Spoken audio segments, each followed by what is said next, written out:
This podcast is brought to you by Meteorate.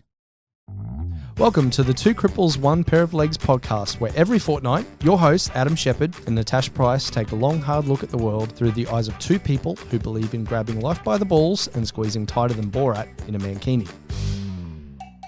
The good, the bad, the often cringeworthy, but most importantly, the hilarity that can, and often does, ensue. If you're looking for fluffy sunshine and rainbows, My Little Pony meets Care Bears type of purity, you've probably come to the wrong place. If you're after good conversation, warped humour, quick wit, a touch of sarcasm, two proud people with disabilities with the no holes barred, leave no stump unturned outlook on life, welcome home. And we're recording. Hello. Hello there. How are you? Yeah, I'm good, thanks. I'm really, really good. We've had a very epic week. We have had an epic week. We've had an epic few weeks, but It's an epic 3 weeks, in fact. We had state championships, then we did the Noosa Ultra Trail, and then we just had nationals this weekend. Yes, so and we also took part in coached at the variety kids with disabilities sports camp. So how cool was that? That was freaking awesome, and we're going to talk about it a little bit more later. But oh my god, that's kind of like one of the highlights of my year. That I love that. Mine too. Like we love getting involved with those kids. Hey. Yeah. Yes. Yeah. It's been fun. It's been great fun. Nationals. Oh, that was so cool. I know. And you kicked some ass. Thank you. Well, I kind of went to shit a little bit with my 100, but language. I know. Sorry, I forgot we had. There's minors in the room. My God, you can't take her anywhere. I know. I'm terrible. Sorry. I should probably beep that out. Beep. I'm a bit delayed, but there I you go. don't think that's gonna work. But you know. But yes. Anyway, sorry. Go on. What I was gonna say that's why we have post production. Hello, Ruby and Ziggy. So the 100 just didn't quite go to plan. I shouldn't complain. It was still a 6% improvement on last year, and I came over the finish line fourth. But my 400. Ooh, we're talking percentages. I know, aren't you fancy? Yeah, I know. But you get told those percentages in parasport, so. Oh, do you? Yeah. No, I never did. Well, they have to work them out. Oh yeah, percentages on the six. Yeah, I just meant whatever. Yeah.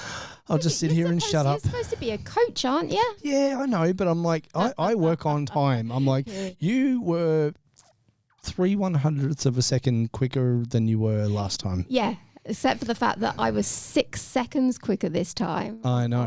On my 400. When was it on that track? On that track, you were 6 seconds faster. No. I'm 6 seconds faster compared to nationals. Nationals.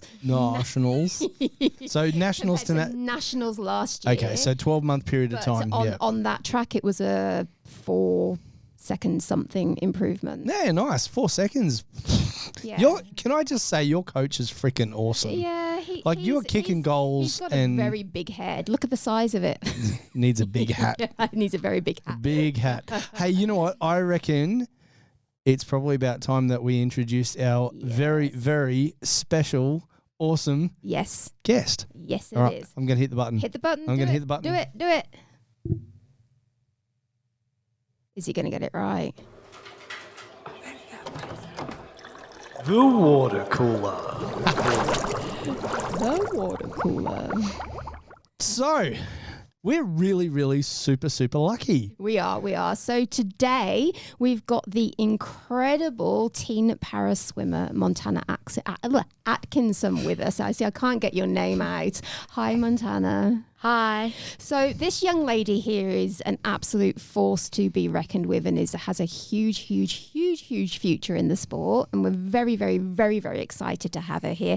And she's a little bit nervous today because this is her first podcast, but you'll be all right. You've got this. We'll look after you. I promise you we'll be nice.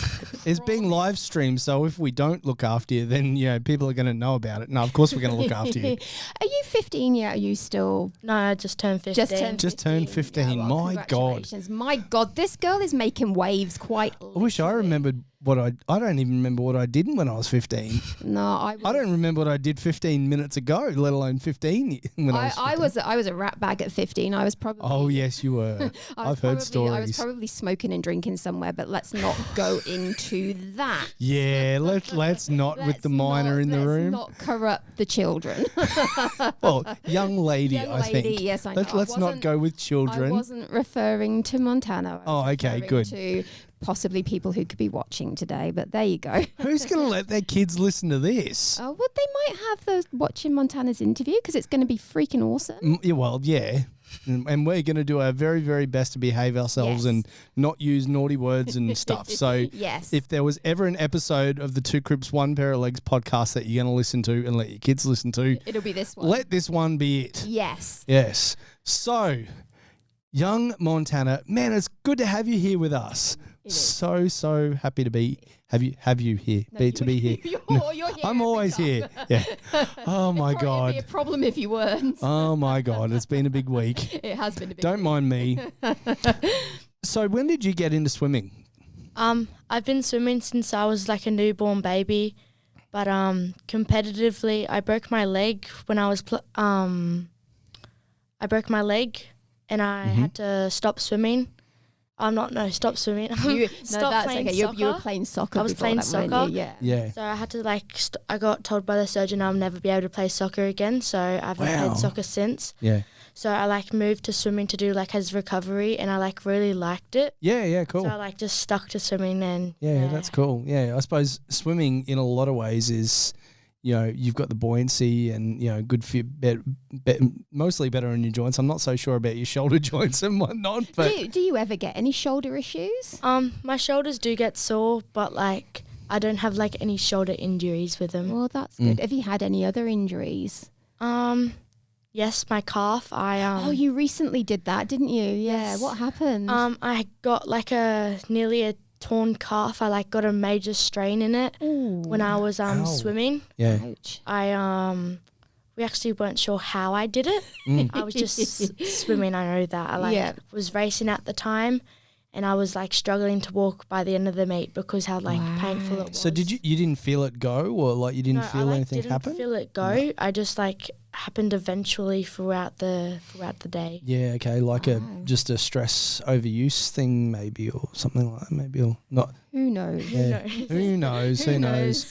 Anyway, so you're a very competitive swimmer. Yes. But you're also at school. Yeah, I am. What year are you in at school? 10. Year 10. Yeah, year 10. So that's good. Year 10's quite a high pressure year. You've got a lot going on with school and exams and all those kind of things. How do you juggle sports and school? So on Mondays and Fridays, they're my only 2 full days at school for the week. Okay. And then Tuesdays and Thursdays, I finish at 11:30.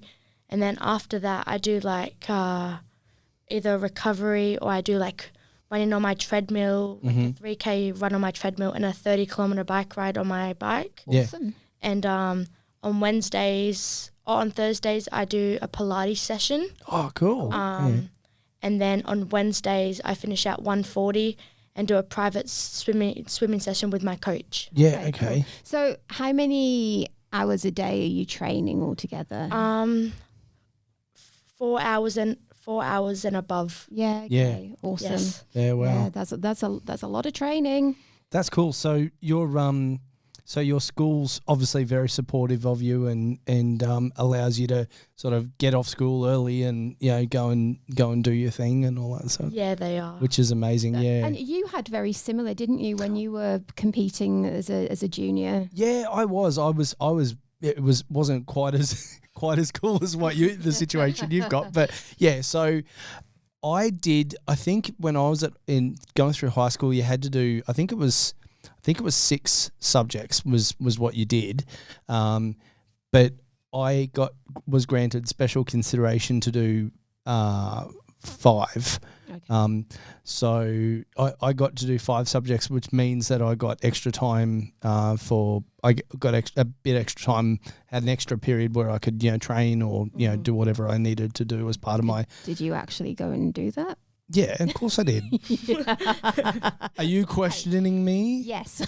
Yes. No, I did. It was so, yeah, instead of doing, I think 6 subjects, I did 5. And, but because at the time I was sort of tossing up whether I'd go to uni or not. And at that time I was pretty certain I wasn't going to go to uni, but on the thought that I may one day or might decide to do it, I did 5. The 5 subjects I had to do were what they call core subjects. So I had to do maths, science, English, whatever the other ones are. That was a long time ago. We're talking 23, 24 years ago. So, yeah, I'm old. I'm old. Hang on, you're older. I know I'm older. You're older. It really doesn't say much for me, does it? Yeah. So I'm less grey than you. Yeah. So my next question was a typical training week look like for you? But we kind of answered that. Yeah, we kind of went through that. Yeah. So how specifically pool time? How much time are you in the pool? Are you how many days a week do you get in the pool? Are you swimming at a certain amount of distance every day, or do you do it by time that you spend in the pool? Well, I swim 6 days a week. Mm-hmm. I do 2 hours Monday morning, Monday afternoon. Oh, hang on. Wait. I swim 4 hours on Mondays, Tuesdays, Thursdays. Mm-hmm. And then on Wednesday I swim 3 hours because I do 1 hour with my coach and then 2 hours with the squad. Yeah, okay. And then Friday I only swim Friday morning for 2 hours. Yeah. And then sometimes we have like club night in the night, but that's finished for the year. Yeah, okay. Cool. And then Saturday morning I swim for 2 hours. Wow, that's a lot of time in the pool. So what time do you have to get up in the morning to be able to get to training and do all that before school? 4:15. Wow. See, that's Yuck. early. That's commitment. Yeah. That's huge. That's amazing. Yeah. Yeah. As a teenager, the only thing I wanted to do was sleep and eat. As a 40-year-old male, that's what you want to do. That's what sleep and eat. That's awesome. There's you're obviously very, very committed to your sport. Yeah. So you love it? Yeah, I love it. Yeah. And you can see yourself pursuing this and continuing with this as you grow up and as you in the open classes and all that kind of stuff. Yeah, that's awesome. Little known fact, I was actually a swimmer as a junior as well. Yes. I swam competitively and I competed for Queensland. I swam for Queensland on a few occasions. Don't you still have some Aussie records? I don't know, to be honest. Yeah, I feel like we found out that you did with one of them. Imagine how much faster I'd be now. I've got no legs. Legs, I know, right? I reckon. His legs used to just be bent and not straighten up at all. So when he was swimming, of course, because he couldn't move them either, they just kind of sink to the bottom. So he was always in a sink. Well, your legs sunk. My legs sort of bent. So whenever I was swimming, I was also dragging water with me, which it's not the reason I had my legs taken off, but it certainly helped with the swimming situation. It's been beneficial. Let's just. He's a little bit quicker in the water. Let's just go with that. So Tash and I, as a coach athlete partnership, business partnership, we talk a lot about our team and the team of people around us, and so we wanted to talk to you, find out from you about the people around you that support you in what you do on a daily basis, and who they are and that sort of thing. Yeah, so I've got my family. Yeah. I've got my friends from school. Yeah. I've got my mentor. Mm-hmm. I've got my coach whisperer. Coach whisperer, what is that? Coach whisperer. Yeah, what is that? Tell me what that is. That's seriously cool. It's really cool. I don't really know how to explain it. Okay. I feel like we need to Google that because I really want to know what a coach. I don't even know what it is, and I want to be one. It's really cool. It's like a horse whisperer for coaches. I know. That's really maybe. cool. Well, if it's for coaches, then maybe that's something I need in my life. Whisperer. Okay, people, if you're out there in Facebook land, somebody please comment if you know what a coach whisperer is because it sounds freaking awesome. I want to be one, even though I don't know what it is. It's awesome. Coach whisperer. Okay. Yeah, I know, right? So that's separate to your coach. coach? Yeah, that's separate to my coach. Yeah, okay, cool, And cool. then I've got my friends from swimming that really support me. That's awesome, yeah. It Yes. sounds like you've got an amazing group of people around you. Do you have a physio or an Yes, exercise I've got a physiologist? physio as well. Okay. A physio up in Sandgate I go to. Oh, okay, yeah. I'm So actually going tomorrow. Oh, okay. So Oh, there you go. Sandgate's quite far to travel. How come you go up there? It's not too far. Yeah, I tell you what, we also found this. If you find the right person to It's be in your worth- team, they're it's worth the Yes. travelling. We used to travel really far for me to go see my exercise physiologist. We so- did, other end of the Gold Coast, but but you we know, have a new one now. he was a gun and He was. yeah, He was amazing. But but now you see the good. You made the questions disappear on me. I know. I actually think the questions have decided to update halfway through these. So, Oh, good ho. I know. That's right? useful. Oh, here we go. Are you? Yeah, that's sorry. Oh, excellent, Yes. excellent. Good job.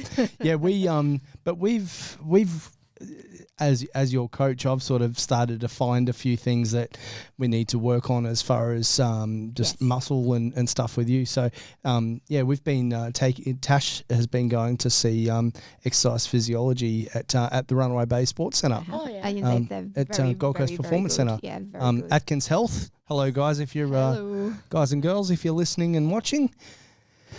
But you got the questions. I got them back. Oh, good job. Which is probably a good job because it wouldn't have been very good if we'd sat here going, not sure what to talk about now.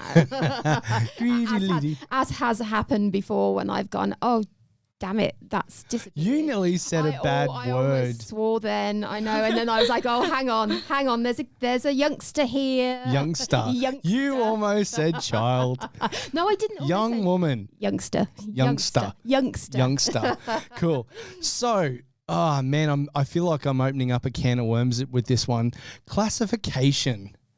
Yes. So, for those of you that are listening and watching that don't know about classification, in parasport, classification is about ability and, me as an athlete, I've got limited core function, but good upper body, as opposed to somebody who's got, issues with their hands, quadriplegia and things like that. So it's all about disability and all that sort of. It's so that they're parents. I'm making a dog's breakfast of explaining that. I don't mean to. So it's apparently supposed to even out the playing field so that everybody is only competing against people within their own class.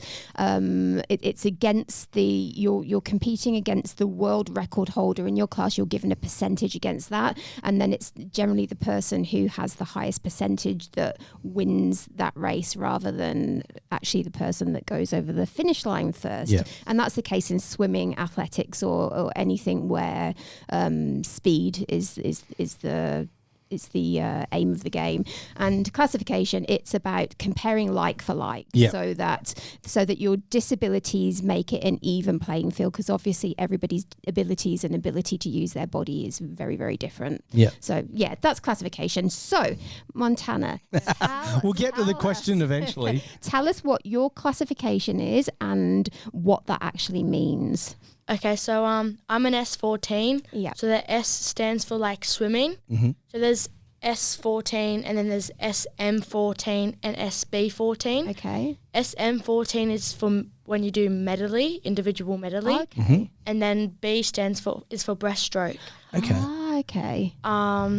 But normally your classification will should stay the same in all of them. Mm-hmm. Okay. But sometimes it can go. So say you have a physical. My S14 is a intellectual, so I have a brain injury. Uh-huh. But like in a physical disability, like is S1 to S10. Yep. So normally your breaststroke classification would go. Say you're an S7 in like all your other races, and then you could be like an S6 for breaststroke because because just the classification, the way it works. Yeah, okay. So, am I right in thinking last year sometime you were having some problems with your classification status?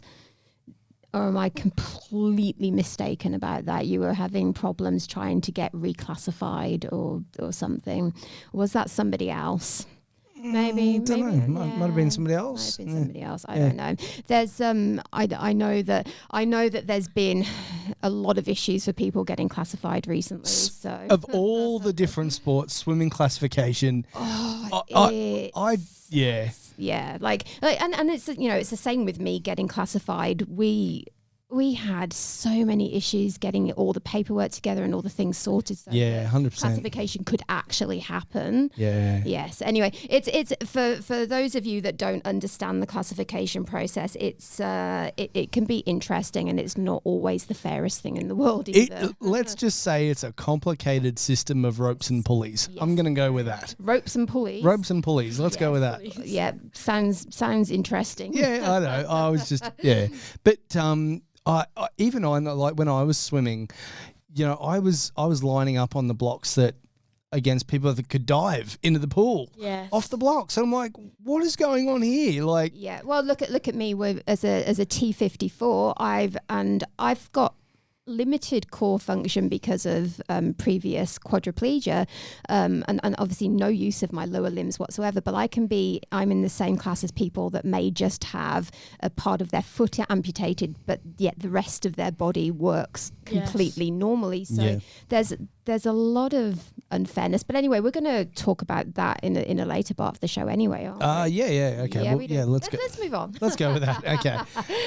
So I know we had a little bit of conversation about this before we started, but what does downtime look like for you? I'll try and get my words out. I don't get a lot of downtime. I can't imagine you would. Because I don't get home till like 7:15 at night. Yeah, okay. And then I leave the house up like 4:30 in the morning. So the only downtime I get is like sleeping at night. Yeah. Yeah, it sounds like it's funny. A lot of athletes that we've asked that same question to have said the same downtime. thing. What downtime? What downtime? I don't know what that is. What are you doing? Are you breaking your iPad? No. I'm just trying to see if there have been any audience comments. That's all. See if any questions have come through. But okay. It's all looking good. Oh, excellent. Yeah, no, I can't imagine. And like by the time you get home at 7:15, you'd be like scoffing some food and then just crashing for the rest of the night. What time do you go to bed? Like 7:45 to 8 o'clock. Okay, yeah. I guess you have to when you're having to get up so early. Can you have a chat to my 6-year-old, please? My God.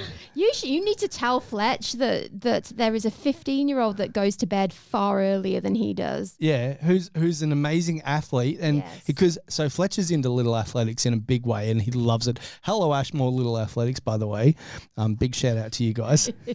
I'm all about the shout outs. And absolutely loves it. And he's like, yeah, Dad, and because we were at Nationals the other day, he's like, Dad, I want to race here. I'm like, well, one day, dude, you'd be able to. You got to train and eat right and go to sleep and all that. But now. No, but if you say to him you've got to go to sleep, and he'll just go, but I do. But I do. No, I can vouch for the fact that you, in fact, don't. Do not.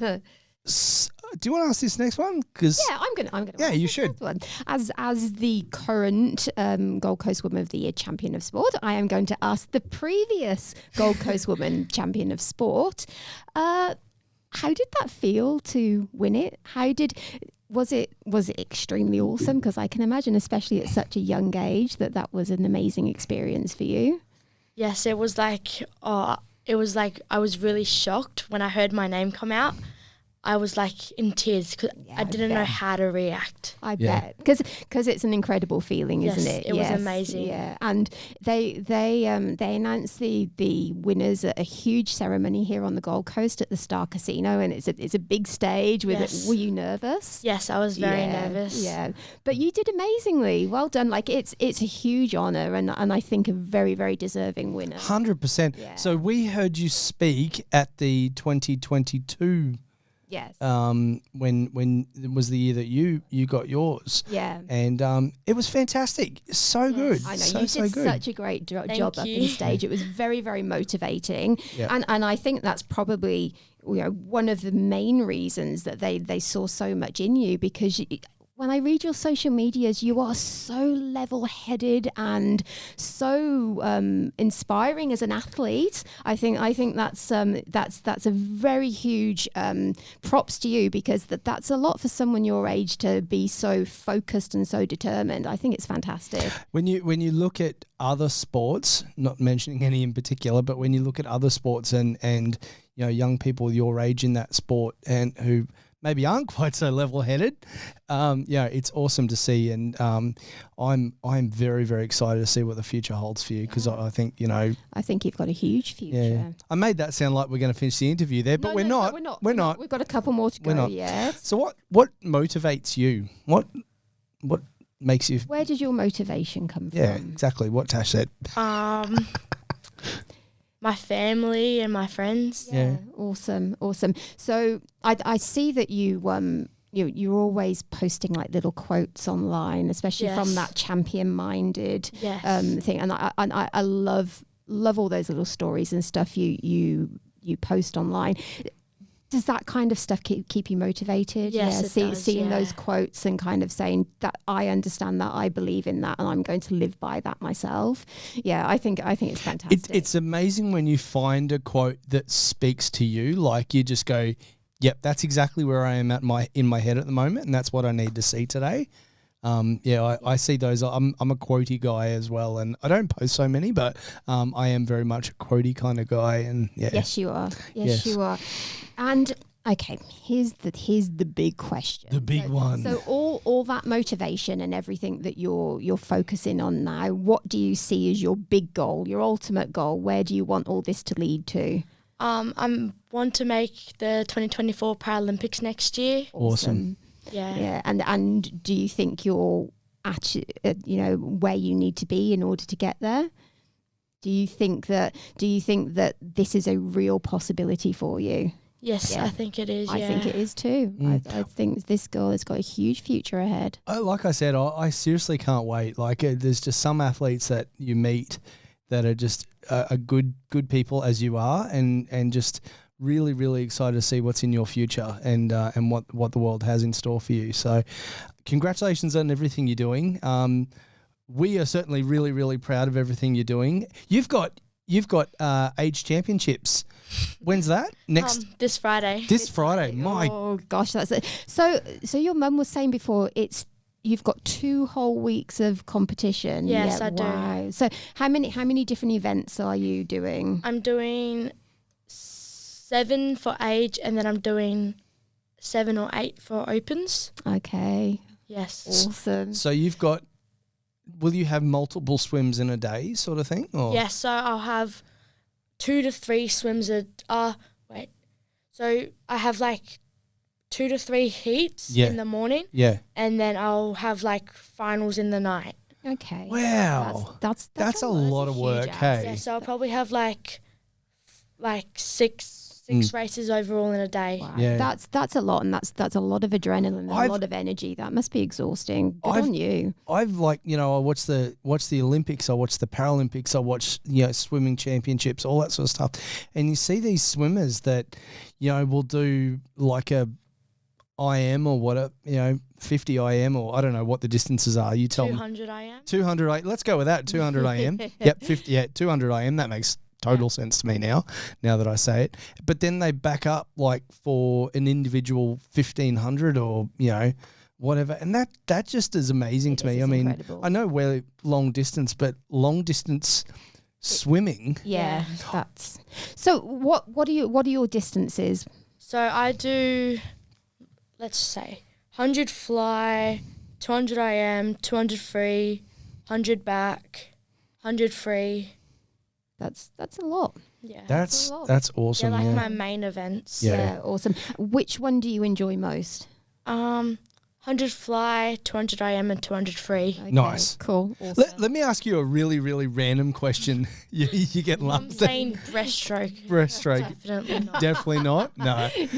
Fair enough. Do you my guess is that you swim pretty much at the same pool for training all the time? Yes. So when we were leading up to nationals, so after like December States, we were training at Runaway Bay Sports Centre. Yeah. we were doing Tuesday and Thursday mornings there, but then we do the rest of our sessions at our home pool. Okay. Yeah. Excellent. Cool. Do you ever sort of, does it feel good to you when you get to go and swim or train or compete in a pool that you've never swum in before? Is that kind of exciting to you, or does that make you nervous? Or It's actually exciting because like some of the different pools have like, I know it sounds weird, but like the pools have different consistencies. Yeah, no, totally get that. They all feel 100% get different. that. Absolutely They get. all feel different. Yeah, like, yeah. We say that a lot. So Yeah. yeah. They all feel like different to Yeah. like Because speeds and we're everything. professional swimmers, we do cross train at the pool though, and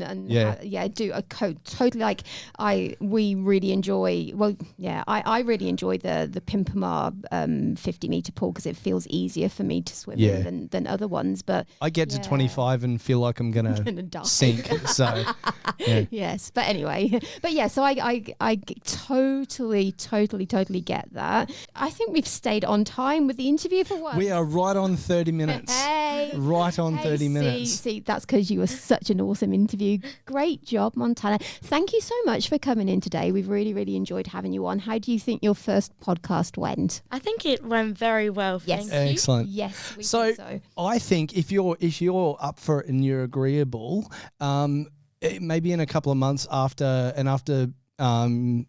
age champs and things, we might get you back in for another chat because we're really, really keen to follow your journey and see how this all goes for you. Yeah. Sounds good. All right. Awesome. Okay, thank you, and we will catch you again next time. Thank you very much for having me. Wouldn't have missed it. Right, okay, Facebook, we'll be back with you in a second. We're just going to say goodbye to Montana and then we'll carry on with the show. One moment, please.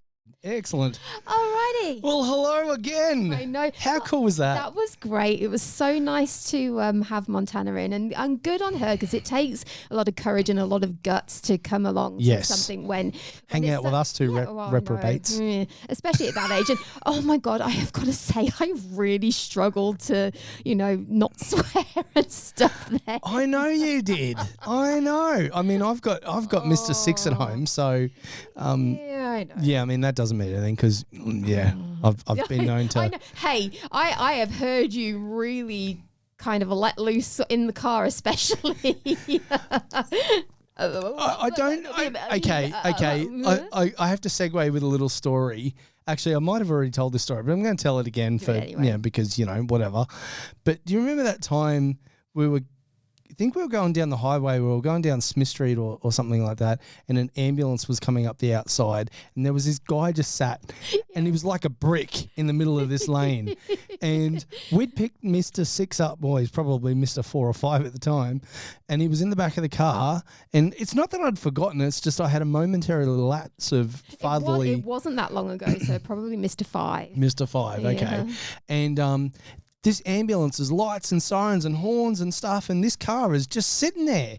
And me, because of all the things the drivers do to piss me off, that's probably, yes. Not getting out of the way for ambulances or emergency services, full stop. Yep. And maybe we'll, because I'm going to say what I said. Yes. But maybe we'll get, considering this is supposed to be this friendly. This is no longer a family friendly show. So guys, if you're still watching, you should probably.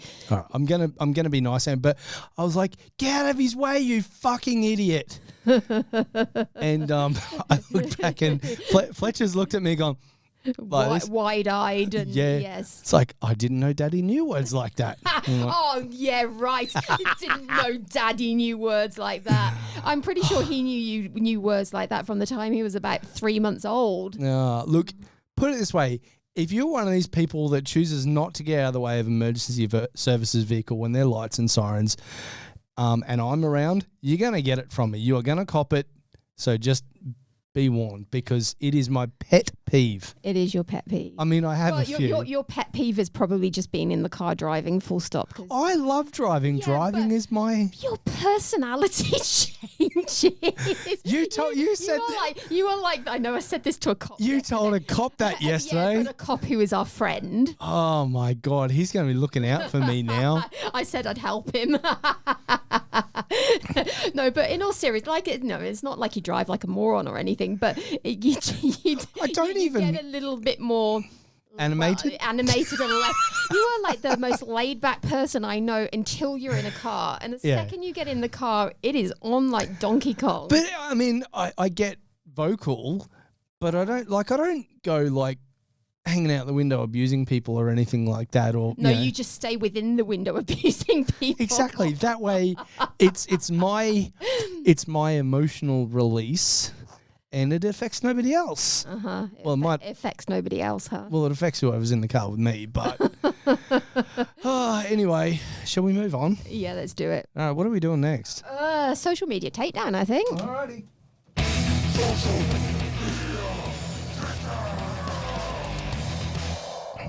The question is, do you actually have the stuff on your phone so that you can read it out to people and explain? Yes, I do. Because I was actually, I was semi-prepared. And yeah, good job. So this story, it's not a story because it's truthful.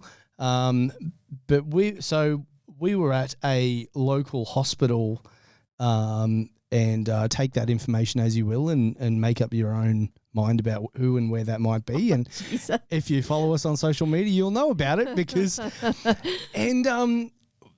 we go into this shop that we frequent because it's an awesome shop. It's an awesome shop, and it has certain things from a certain country that somebody else comes from that that you can't get anywhere else. That you can't get and you enjoy partaking in. Yes. Made that sound so much like drugs. I really did. I made that sound like drugs. Okay, you can imagine me like drug dealing, but kind of dealing in English. Vimto. Vimto. Iron brew. Yeah. Just. What was that meant to be? You just pulled some Vimto out your ass. Sounds painful. Oh man. Anyway. So we've gone into this shop, which we frequent when we're at this particular hospital at this particular time, and they've got this, and they've changed the whole way half their shop is presented, and it's very blocked off. Like there's whole sections where, like, if I was sitting on a skateboard, I couldn't get through, let alone a wheelchair. Yes, it's very compact. And there's a sign there that says, you closed your phone, didn't you? Yeah, I did close the phone. I didn't actually take a photo of the screenshot of it. But it was basically... It said... No, it said, due to theft... Yes. No wheelchairs, prams or trolleys allowed beyond this point. Sorry for the inconvenience. Yes. What they didn't realise is that particular section that they were sectioning you and I off from is my favourite part of the shop. It is. And look, we both had a huge problem with them doing this because it's the sign makes the assumption that people using wheelchairs, trolleys or pushchairs, we're all criminals. But you know, there's if you've got a trolley or you've got a pushchair, there's something you can do about it, or a pram, whatever. You can fold it up or leave it outside the store and then go about your business. Take the child out of it, carry the child. If you are a wheelchair user, many wheelchair users, that is their only way of mobilizing. So it is an incredibly ableist way of dealing with things, and you're potentially stopping 20% of because 20% of Australians have disabilities, 20% of your potential client base from actually using the store, which is just ridiculous. And no less, they're in a fucking hospital. So what, you know? I know. Like hospitals, there's a much higher percentage of wheelchair users or people using wheelchairs whilst they're so like, oh my freaking God. Anyway, we digress. That's the background to the story. But so we posted on we posted on social media about this because, you know, the ableism around it and the fact that they just did not seem to realise how ridiculous this request was, preventing people from chairs from using the store. We thought we'd post about it to try and, you know, gain some public traction, awareness, public awareness around it. Some because that's what we do. It is, and show business owners how, you know, ridiculous an idea this is, because there are far better ways to deal with stealing than assuming that everybody that uses a wheelchair is a thief. Anyway, so we posted on socials about it, and some of the remarks we got were just, I mean, so fucking ridiculous that they were just hilarious. Now that Montana's gone, you're just breaking out all the swears, aren't you? You're like, Fuck this, fuck that, fuck the other. wow. All right. So moving on. Hey, I didn't say the C word. No, you didn't. No. No, please don't. No, I would not. Because I might crawl into a little hole and No, I would never say that. pass out or something. No, I would never say So we posted about it because that's what we do, and called it out because, I'm not going to lie. We didn't name the shop. We didn't name the shame. no. We were just trying to raise awareness around things like this not being the correct thing to do and actually very illegal. And it was interesting because when I was in there, I was like, said to the guy, can't I get in there? And he said straight out to me, no. He said, tell me what you want and I'll get it. Well, if I knew what I wanted, yeah. Problem was the way they had it blocked up, you couldn't actually see in there anyway. Yeah. And it's an area of the store that doesn't do the same things all the time, so you wouldn't know what you wanted. No. Like how are you it's not like you can see over the shelves and see the whole store. It literally prevented you from being able to use it. And to be fair, you wouldn't expect able-bodied people to tell the owner what they wanted so that they could go and get it. So you shouldn't be expecting people in wheelchairs to do that. I agree. It's wrong on every level. Yeah.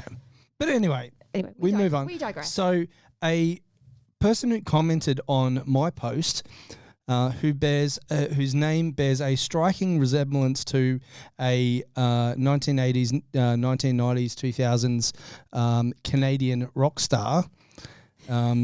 Make of that what you will. Said, does such and such a hospital exist, or is this post just somebody's attempt to stir up controversy? Seriously, I just sit around on my ass all day thinking up ways to stir up shit from people. And you make up a hospital that doesn't exist. Yeah. And you go ahead and go Photoshop a sign and put on it whatever you like. Oh my God. Well, rather than taking the time to write that comment, maybe do a 3-second Google search and it would have come up in the... And why even post that in the first place? Like, surely you can't be that stupid that you can't see that there is a problem if an entire demographic of people are being prevented from entering a store. Yes, exactly. This particular person was like, I'm just trying to understand why somebody would post this before jump to judgmental conclusions. Like, how is it judgmental? How is it judgmental? Like the wording of the sign, the very top sentence that says because of theft. Yes. It kind of says it all, really. That there's no assumptions being made. There's no judgments being made. There's being judgment on behalf of the other side because they're assuming that anyone coming in with a trolley, pram or wheelchair is a thief. And look, I mean, a lot of people will say, well, maybe it's because they've had a lot of theft from people using those devices, but you wouldn't ban all able-bodied people purely because one able-bodied person had stolen something. 100%. So it goes to the same thing that you shouldn't do that with wheelchair users either. Yeah, like I totally get, and like before, the small business owners of the world jump on my back and say, oh, it's a small business. I totally get that, and we're small business owners ourselves. We get it. I absolutely get theft is a massive, massive issue. I get it, and I get it. Taking food off your table and off your kids' table and all that. I understand all of that. But just the way that it was very segregation. It was segregation. Segregation. That one. Yeah. That's the word I was looking for. It was, and it's not okay. And you can complain about it. Having to put more expensive measures in place for security and whatever, but it's going to cost you more to stop the 20% of people with disabilities from actually using your store and purchasing from your store than it will to install a security camera or come up with more inventive ways to secure your store. The fact of the matter is that it was within a hospital, so that 20% will be a lot higher. Would increase hugely. Because of the amount of, temporarily people getting around in hospitals people with illness and whatnot. Anyway. But yes, I just don't understand some of those comments that we got online. So for the majority, they were very supportive of what we were saying. Like I'd say overwhelmingly so. But there were just some people that wanted to argue that it was fine for a business to do that. And, yes. And it's just not. There are better ways. There are far better ways, and there were plenty of high level people in high level retail in the corporate world that were saying no. There's far better ways to deal with it also that really won't cost a business a lot of money. So it's more the lack of awareness and the lack of understanding of actually who your customer base is and who your potential customer base is. Every business should be dealing with things in an inclusive and accessible way, because there are so many people that live with disabilities, invisible or very, very visible, and you have to just accept that is part of life for such a huge population of people, and understand that in order for your business to be successful, you need to service those people. Amen, sister. Yes, amen to that. Yes. Boom. All right. Yes. Sorry. No, but look, absolutely. And in an environment like that Shoppers in, there are people around with knowledge and understand these things, and so they wouldn't have had to have gone too far to get some ideas on, and like I said, I get the theft thing. I absolutely understand all that, but man, it's just I just found myself even more wound up by the idiots online that the stupid comments that they were coming out with. People in wheelchairs don't use shops that often anyway. Oh, fuck off, do we? Because we don't have lives. We only go out between the hours of 1 and 2 in the afternoon, and it's always with a carer who does everything for us. And if you're an English expat with a thingamajig for Vimto or bloody a craving for I said thingo because I can. That's a drink, by the way, for those of you that don't know. Yeah, Vimto or Iron Brew or Milt or Tango or. Got all of them. They all taste like rubbish to me. That's not true. You enjoyed them. You lie. Yeah. You lie. You lie. Yeah. All right, we should probably move on. Do it. All right. Oh, come on. That one.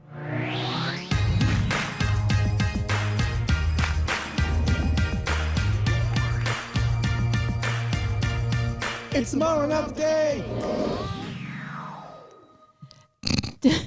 Talking about morons. Yes. Yeah, I kind of feel like we fit into that. Yeah, I know, right? Yeah. I'm going to let you this is your story, so you take the lead on this one. I am going to take the lead. So we went to have, when was it? Like last week sometime? Actually, I reckon it was just before this podcast last week.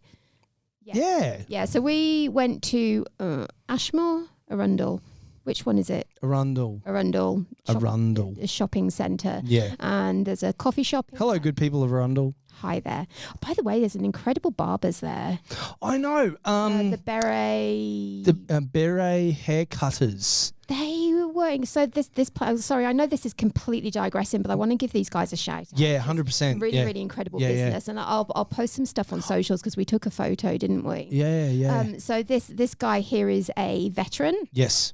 Who has started his own barbers, and it's just a really cool army themed setup, and it's really, really cool. They look after vets as well. They give money from the business to veteran charities. Yeah. The guy that runs it also does all sorts of distance walking. He did Coda and all this kind of stuff for charity as well. And I just think we should, if you're in the Arundel Gold Coast area, you should probably get down to support these guys because they're incredible. I think it's called the Beret Haircutters. Yeah.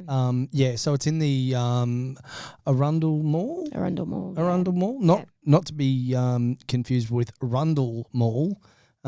Arundel Mall on the Gold Coast. I've never heard of Rundle Mall. Rundle Mall is made up in your own head. No.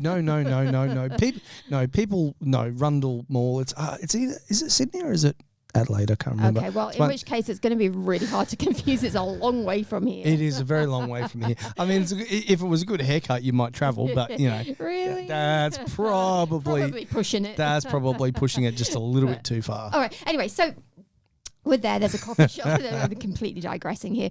There's a coffee shop. Sorry, with my concussion, I'm still tripping over my words a bit. But so there is a coffee shop just opposite this barber's, and I could hear you slurping your drink then. Oh, stop, dude.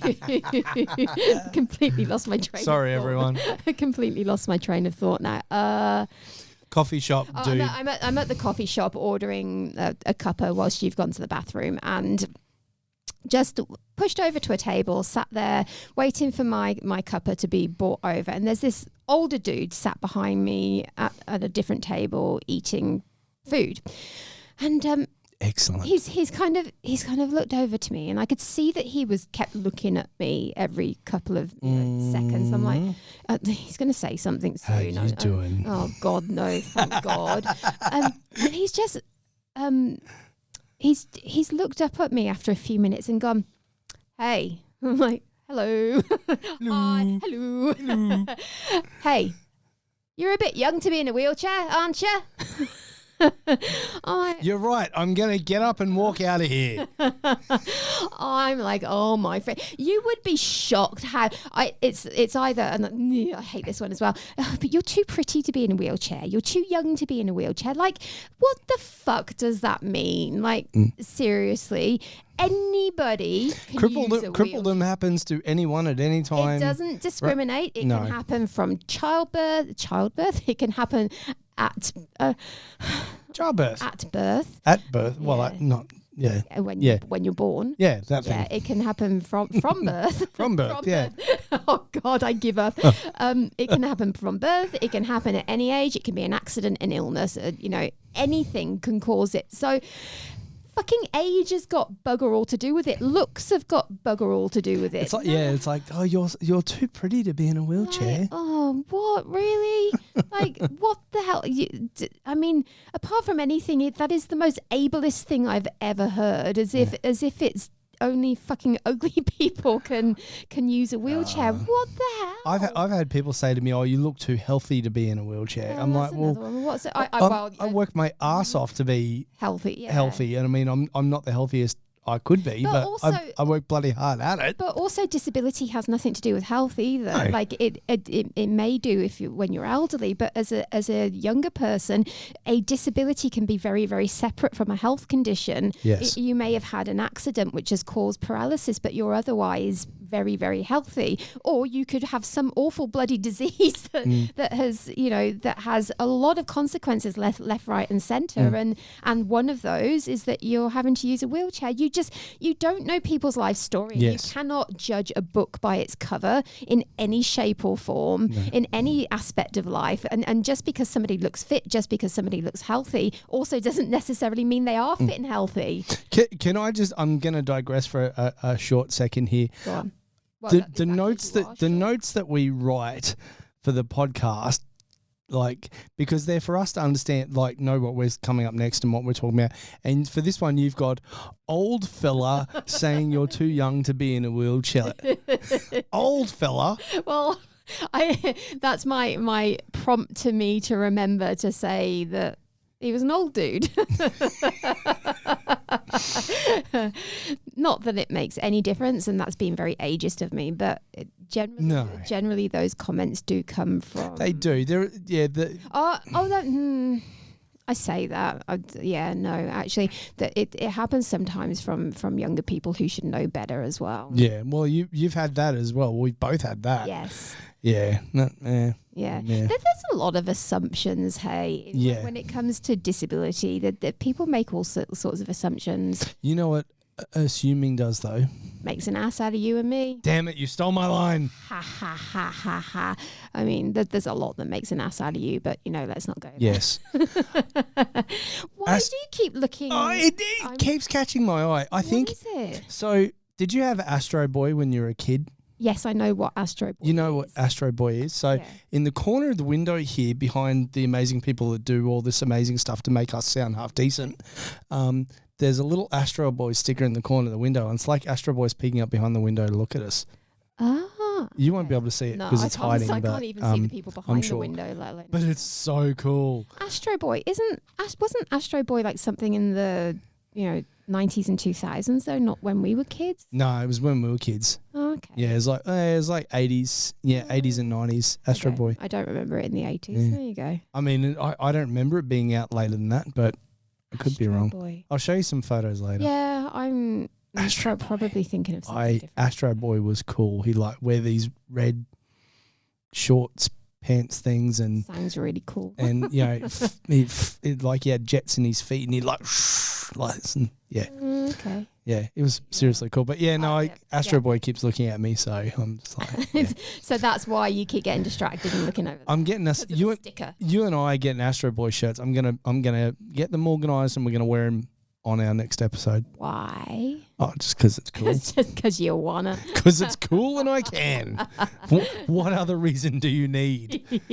Yeah. Anyway, so where were we going with that? I don't know. I don't know either, but yeah. I got distracted by Astro Boy. Yeah, and I'm being distracted by your constant rubbing of your stumps Why? because it's freaking me out. Stop. I could, you know those apps that you get and it's like somebody's like it's to put you to sleep. It's those ones. That No, it wouldn't. It wouldn't put me to sleep. It'd just annoy the shit out of me Why, Natasha? because it's creepy. It's not creepy. If someone was sat there rubbing their thighs, regardless of whether it was a stump or not, I'd be like, "This is just creepy." I'm sorry. Oh, look, this is getting out of hand. We should move on. Should we? Did we actually come to a conclusion? Yeah, we did. Well, it was just Conclusion with that conclusion. No, it was just, we talk a lot about the weird and wonderful stuff people say to us, and one. and there's all manner of reasons people say stuff to us, and the large majority of it I don't think is ever meant with any malice or anything. No, of course it's not. There's a lot of ableism in stuff. Yeah, unconscious bias and that kind of stuff. Yeah. When you've been around the traps as long as we have, or as long as I have, you just learn to laugh of it. you just kind of like just go, Yeah, and then roll your eyes. and then it ends up as subject matter on a podcast I a week know, later. right? It's great. I know. Anyway, dude, if you're listening, I realize that you were probably saying that because you were trying to be nice, Mm-hmm. but it's patronizing and just don't. What I find interesting is the large proportion of older, and I'm going to say older men who give zero fucks about what they say. It just I know. straight Just out of their mouth. comes out of their mouth. Zero fucks. Yeah. I mean, I know a few of them. I do. Yeah. I do. I'm not going to name names. Some in my family. I have no idea where But you're going. zero fucks about what it just comes out, and nobody, and the reason it keeps happening is nobody pulls them up on it. No. It's just like people laugh and go, that's just what they say, Yeah, like and the thing is, it's that lack of awareness, isn't it? Why would they be aware? If exactly. Nobody's ever said, or and some people just don't give a shit anyway. Yeah, exactly. Yeah, exactly. All right, let's move on. Let's do it. Like two cripples using a beach towel to skydive, this could go anywhere. Welcome to the soapbox session. And it does often go weird places. Weird and wonderful places. It does. It's kind of like a helium balloon with a little pinhole in it, and it goes. I can end up wherever. Yes. Yeah. Yeah. My brain's going elsewhere. Let's move on. Wow. Okay. What? I just doesn't matter. Don't worry about me. How are your sugars, by the way? Are you alive? I was having problems earlier, wasn't I? Oh yeah, you're good. You're alive. You're well and feeling good. What am I? 12. A little bit high, A little bit high, but I'm all good. but better than low. This is true. Kinda. Kinda. Better than you passing out and us in the middle of podcast. Well, towards the end of the podcast. Yes. Yeah. So anyway, you were going to talk about an ABC program. I was. So kind of moving on from what we were talking about with Montana earlier. About, Hello, Montana. hey, we loved having you on the show. We did. Please come back. What was I saying? ABC program classifications. Moving on from our conversation with her earlier and then carrying on from that, we're going to talk a little bit about classification, because last night on the ABC, on the Australian Broadcasting Companies, is it corporation? Corporation, Yeah. the big corporation. Yeah. Anyway, there was a documentary made about the whole classification issue within parasports and the Paralympic movement. Yes. And I thought this was really, really interesting. So what's happening is, and they're finding this within Australia and within the parasports community internationally, that a lot of para-athletes, during the classification process are trying to skew the results so that they become a lower classification than they actually are. So for me, I am a T54, so track 54, which means I'm the highest level of classification, which means I'm the most able of the classifications for track sports. Yes. And I would, if it was me, I would be trying to make myself a T53, and a 53 is someone who has far greater core issues than I do, really has very little core control. So classification goes T54, T53, T52. Yeah, and then there's a 33, 32, and 30. Which that's cerebral palsy. CP athletes, yeah. So there's obviously this is all, I mean, and this program wasn't necessarily about track stuff, it was about parasports in general. But the fact of the matter is that for athletes, you want to be a lower level of classification, because you have the competitive advantage. Now, it's cheating. It is. If you're going in knowing full well that you're a 54 athlete like me, and you're trying to make yourself a 53 so that you have the competitive advantage over the 53 athletes, it's fucking unfair, and it's cheating. It's essentially cheating. The thing is, the problem I have with this and calling the athletes cheaters and all that kind of stuff is you're told to fatigue yourself before classification as well, so that you're not performing at your best, which to a certain extent I understand, because as an athlete you train bloody hard and you're often fatigued, and so if your body's going to react in that way anyway, you're probably going to have less ability when you're out competing anyway. But whatever, that's by the by. I think a lot of the issue here is that classification just isn't fair to start with. No. As I was saying with Montana earlier, as a T54 who has got some core involvement because of previous issues as a quad, I am competing against people in the same category, in the same classification as people who may just have a section of their foot amputated. Yep. So they have a huge advantage because they have the use of the strength and power of their entire body over anyone who has paralysis. Like the T54 category is huge. There are people that can walk within the T54 category, and then there are others like myself that really don't have use at all of half of their body, and for myself as well, I'm visually impaired, I'm low vision, legally blind in one eye, which means that, and there is no ability to be able to classify for both mobility issues and visual impairment. So I am always at a distinct disadvantage compared to every single person I'm racing against, because I can't ever fucking see where I'm going. And it's why when I'm racing, you'll see I never put my head up, because I'm always trying to look down, if on the track, on the line next to me, to make sure that I'm not going outside the line, which I can hardly see as it is, or when I'm out on the road, I'm absolutely shitting myself or have to have a guide rider, which I'm also not supposed to do, but what other choice do I have? I have to just hope that I'm the lead racer, because then I'll have a lead rider in front of me. But either way, it's the whole system is unfair. Yeah.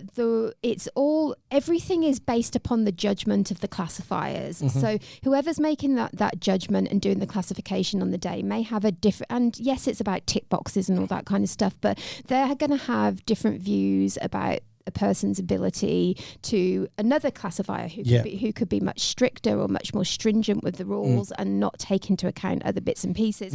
And because of that, there is so many discrepancies in the way people are classified. Yes. And there's a lot of unfairness in it. So whilst I do believe it's cheating if you're trying to get a lower 100%. classification than you actually deserve, And like, why be an athlete if you don't want to compete against people who are of the same ability as you? Exactly. What's the point? What if you don't want to challenge yourself and test yourself? You shouldn't be an athlete in the first place. But anyway, but my point with this is, if the system was fairer, then people wouldn't need to do that in the first place. Yeah. Don't you think? Yeah. No, I absolutely agree. It's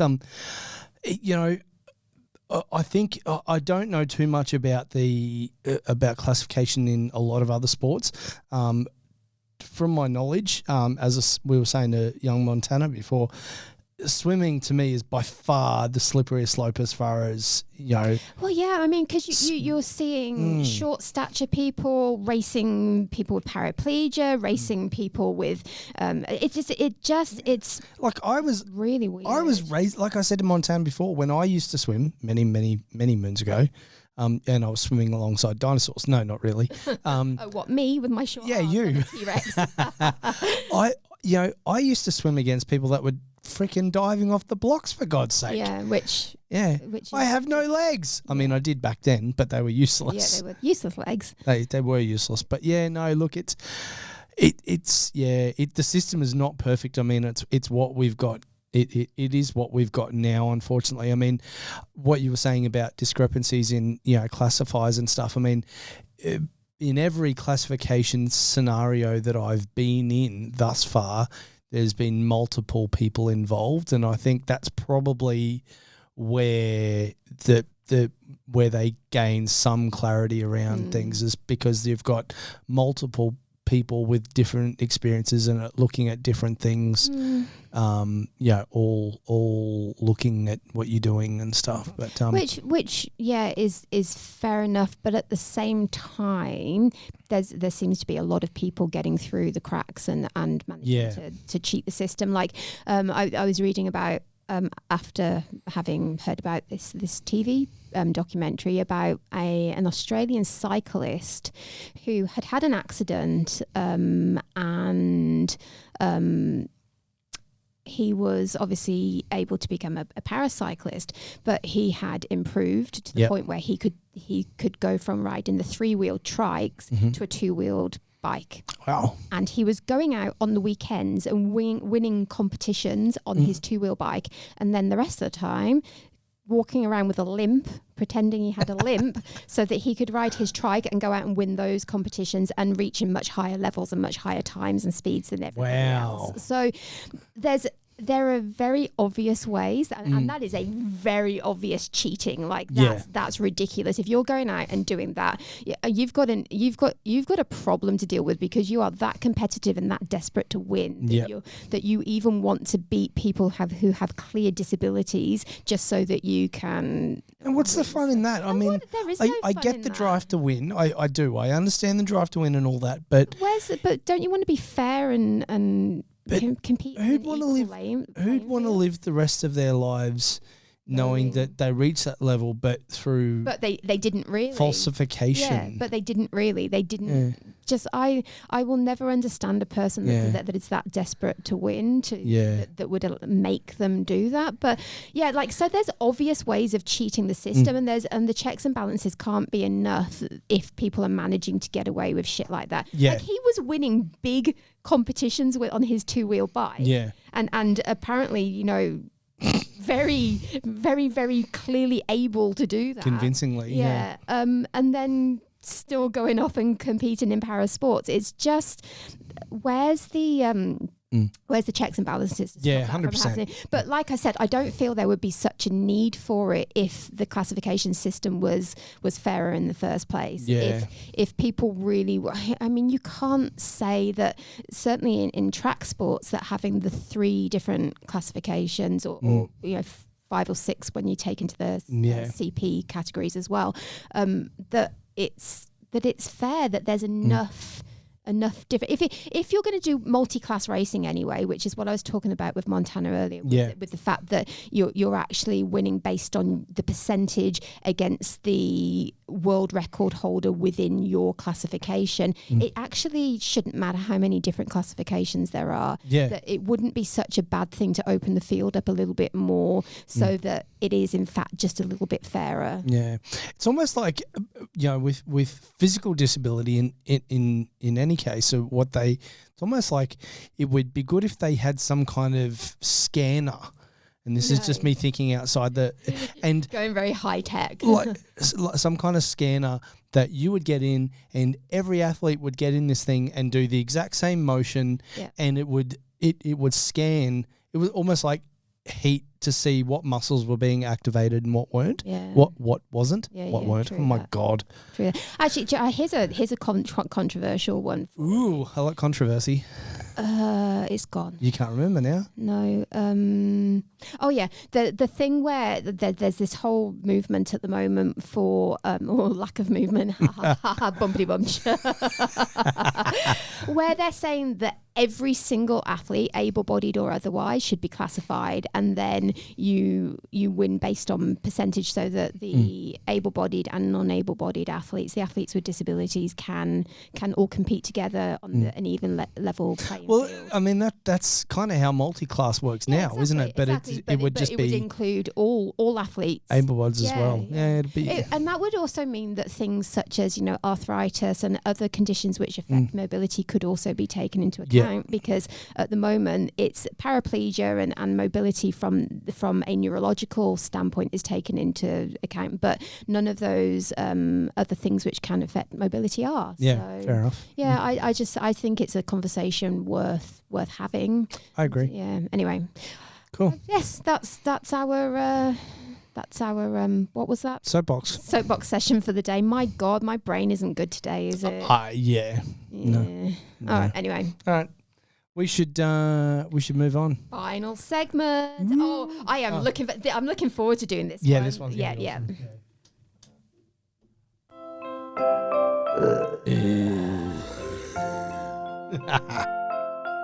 Kindness virus. The kindness virus. Oh my God. For anyone who hasn't watched the YouTube version of this, you need to see it. You need to see, if nothing else, our segment intros, because they're great. Oh my God. Our guys here at Podfire have done such an amazing job. Awesome. They are so good. You are definitely the artistic, the creative one. The creative within this working relationship. I don't have a creative bone in my body. Would you really say it's a working relationship or just a non-functioning one? It's a dysfunctional relationship. Oh shit. Sorry. I did to you what you do to me all the time and interjected. That's all right. I do that. I'm sorry. I don't mean to. But yeah, they are brilliant. If you haven't seen the YouTubes, you need to see them, because it's better than just sitting watching us laugh at each other in between segments, because that's what we do. What we do. So on Saturday, just before I was heading off to nationals. Was it Saturday? No, sorry, Sunday. Sunday. Yeah, just before I was heading off to nationals. Which was interesting. We were very, very fortunate to be asked to go and run a coaching clinic for the Variety Club of Queensland Kids with Disabilities Sports Camp. I don't even know if I've got this. Well, the Variety Club of Queensland is what made that really, really long-winded. Just say variety. Yeah, variety. Well, yeah, I know. Anyway, I know. So we got asked to go and run a come try day. Or morning. They have a camp that runs for 3 days. 3 days every year, and it's kids with all manner of disabilities, and they try different sports. different skill sessions. They do all sorts of things. So it's dancing, swimming, AFL, basketball, rugby. What are they playing aerial ping pong for? AFL. Oh, no, yeah. Aerial ping pong. No, I don't want to play aerial ping pong. No, I'm sure they loved it though. So you know that if we have anyone from overseas, they're going to have no idea what you're talking about. AFL. Yeah. AFL is Australian Football League. Yeah. Australian Football League. Yeah. Aussie rules. Aussie rules. Yeah. Whatever. Yeah. But so we got to go along to that, and so they had kids in that were in racing wheelchairs. They had kids Which is what I use. which is what you use. They had kids in hand cycles. So a hand cycle is the equivalent of a bike. You just use 3-wheeled, crank. got gears. Yeah. And they had people in race runners as well. So frame runners, they're for Frame people runners, that have the ability to still use their legs a little bit. And they have big wheels. Look like a three-wheel. They are a three-wheeled thing. Yeah. Look a bit like an old style kind of penny farthing, I guess, but with 3 wheels instead. And they just have a seat in between the two back wheels that supports the weight of the person and obviously keeps their gait on an even path.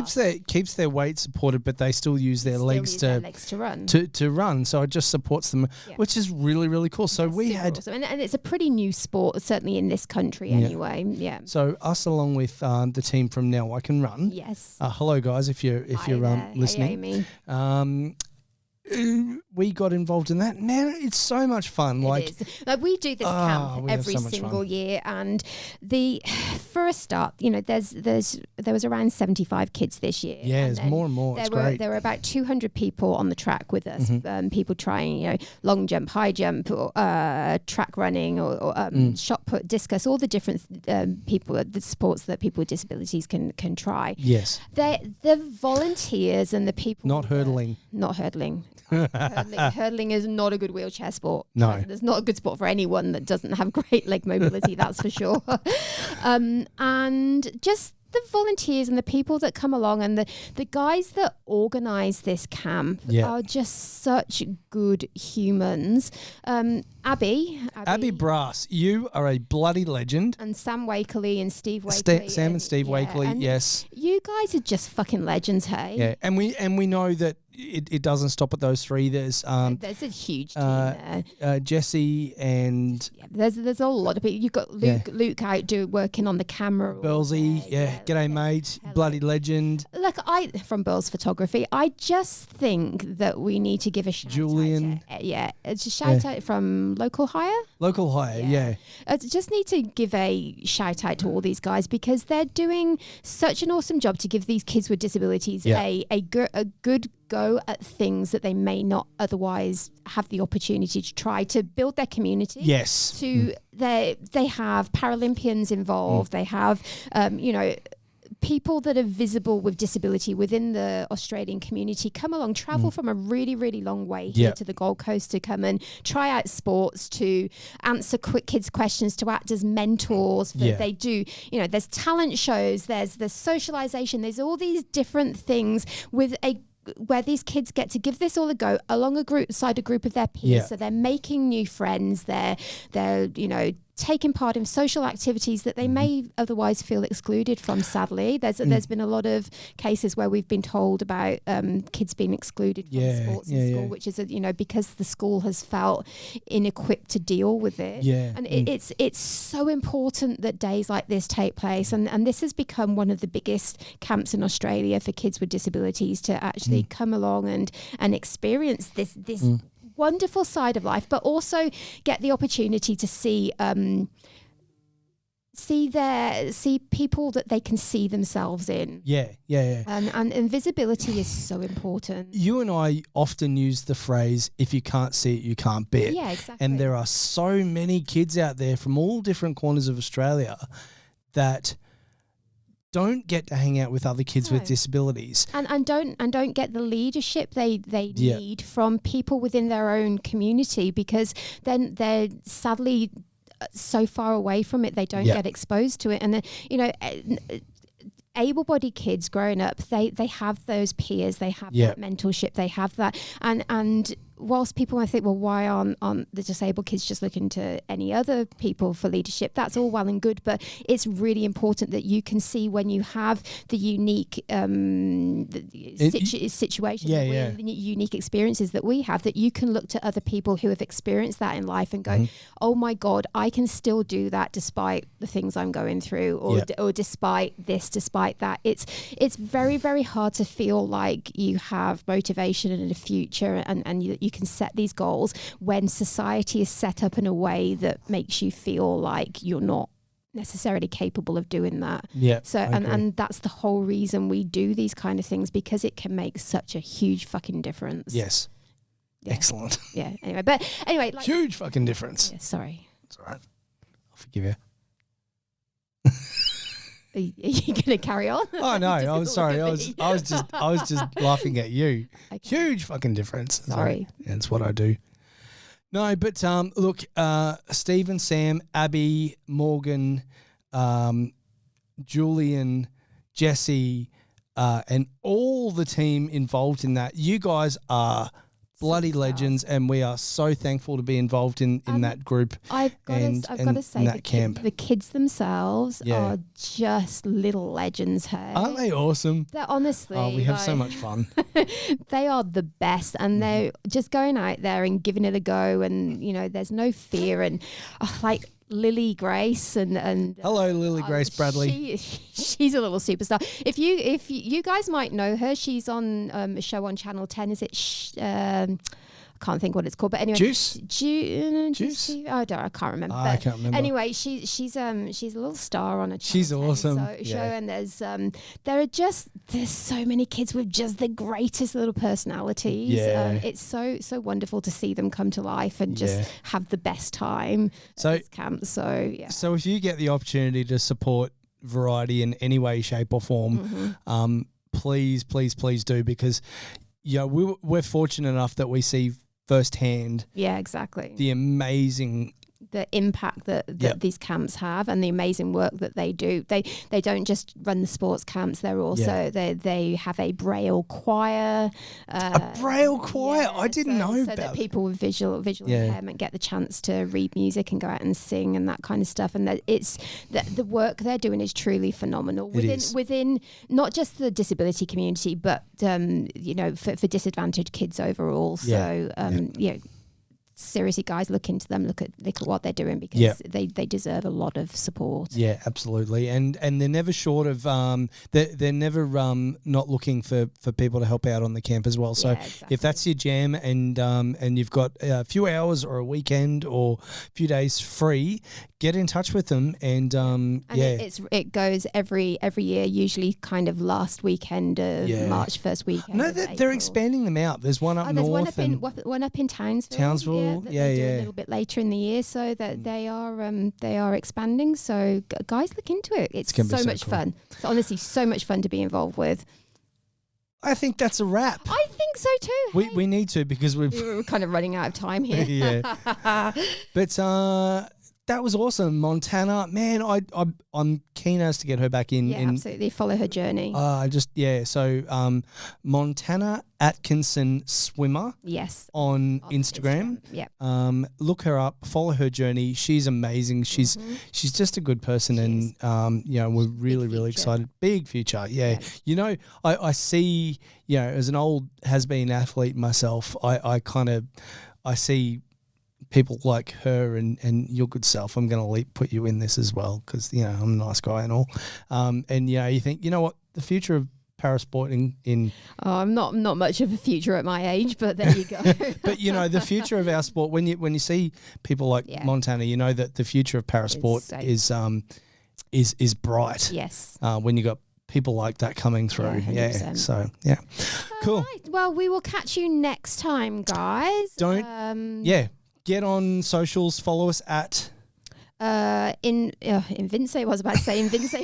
Wrong business, but hey, you should follow us at Invincible Official, because that's our business. What's the Instagram? It is 2.crips, one pair of legs. Yeah. So the number two and the number one. Crips, not Yeah, and hopefully we don't get banned for saying that on we can, social media. No, it's just Facebook. We're not allowed to use the word crip. No, okay, because apparently apparently on Facebook it's glorifying gang culture, but it's not if it's on Instagram. Are they not owned by the same people? God knows. All right, let's wrap it up. Yes, cool. Have a good one. Make sure you follow us on socials. Look out for the YouTube live of this coming your way soon. Absolutely. And don't forget, if you're watching on YouTube, to like and subscribe. Absolutely. And we're going to be back next week. We haven't got a guest sorted yet, have we? No, we'll have to sort that out. Yeah. I'm away next week. Well, no, that's why we're recording this today. Yeah. I mean the show after. Yeah. Don't worry about We're me. not talking to the live audience right now. No, next week. No, we haven't. No, but anyway. Don't worry about me. Yes, I worry about you constantly, but let's not go there. I'll just sit in the corner and shut up because that's what I do Rock best. yourself to sleep. Oh, Jesus. Do I look scared? You should be. All right. We'll catch you next time, guys. Peace. Bye. Well, that's a wrap for this week's episode of Two Cripples, One Pair of Legs. As always, we'd like to thank our studio guests for joining us, and of course to the legends at Podfire for making all of this come to life. If you like what you've heard, or even if we've offended the shit out of you, but you still want to hear more, make sure you hit the subscribe button and also check out our Insta page, twocrips.onepairoflegs, and you'll be the first to know when a new episode drops.